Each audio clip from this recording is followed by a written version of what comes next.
Game of logic itu menyenangkan itu. Katakanlah kita tidak terlalu membidangi sesuatu, tapi dengan bermodal logik kita bisa memahami penjelasan tentang sesuatu itu dengan mekanisme logika, ya, kaidah logika. Hal-hal yang kelihatan rumit bisa kita cerap dengan lebih mudah. Nah, sekarang kita kembali membedah falasi pada logika di sains modern, khususnya fisika modern, ya. Planet itu kabarnya nampak di mata kita karena memantulkan sinar matahari. Sebutlah sekarang jam 12 malam, ya, matahari berada di posisi bawah kita 180 derajat di seberang sono, kalau asumsinya adalah bumi bulat. Nah, bumi ini menghasilkan bayangan di atas kita. Luasnya seluas bulan. Nah, what if jika ada planet lewat di kawasan bayangan itu? Harusnya terjadi gerhana planet. Dalam kenyataannya nggak ada itu gerhana planet. Gerhana bulan ada, tapi gerhana planet tidak ada. Jadi bumi ini tidak menghasilkan bayangan apapun, ya, yang disebabkan oleh matahari. Tidak menghasilkan bayangan apapun due to the sun, disebabkan oleh matahari. Maka pertama kali harus ditandaskan bumi itu tidak bulat. Bumi itu datar. Kedua, ya, kok ada diskriminasi nih antara planet dengan bulan. Bulan itu kalah sakti dibanding planet. Planet bisa santuy nyelonong melewati kawasan bayangan bumi, sementara bulan jadi gerhana. Nah, kalau ada pembedaan dari dua jenis benda yang diklaim memantulkan cahaya matahari, maka ketika satu benda itu tidak mempan oleh bayangan bumi, ya, asumsi bayangan bumi, maka bayangan bumi itu tidak ada. Nah, lantas bulan itu mengalami gerhana karena apa? Ya, bukan karena gerhana matahari, bukan karena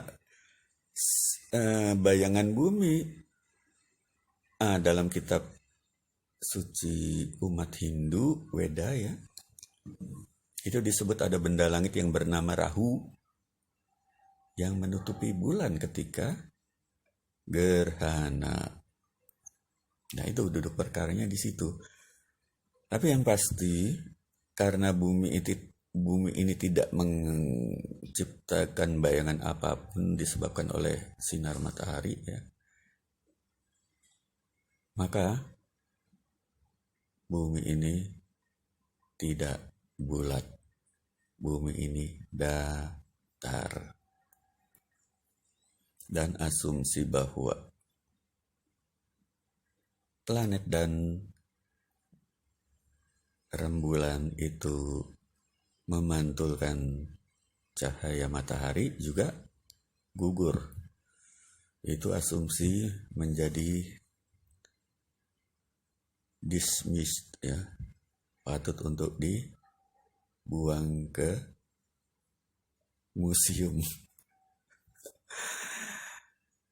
Jadi planet maupun bulan itu sama-sama self-illuminous, sama-sama menghasilkan cahaya dari dirinya sendiri, sebagaimana bintang-bintang, sebagaimana matahari. Karena jelas, ya, di samping bukti dari kesaktian planet melintasi kawasan bayangan itu, ya, artinya dia tetap nampak. itu kan bisa dibedakan antara benda bercahaya dengan benda yang terpantul ya. Bumi ini contoh nyata dari benda yang terpantul oleh sinar matahari. Ketika kita lihat kan nggak ada sensasi menyilaukan atau karakter cahaya, nggak ada kan, itu pantulan aja. Kita lihat dari atas tidak menyilaukan. Nah, bagaimana mungkin bulan yang jauh, planet yang jauh itu bisa memantulkan cahaya yang sifatnya ya menyilaukan itu kalau dideketin tuh. Sampai sini aja kelihatan, dan karakternya itu tidak seperti bumi yang cahayanya secukupnya aja. Jadi banyak konsep-konsep yang ada di sekolah itu sifatnya hanya asumsi dan berlangsung puluhan tahun, ratusan tahun. Karena apa? Karena tidak dipertanyakan. Kultur dari sekolah itu adalah satu arah ya, top down gitu. Murid hanya nerima aja.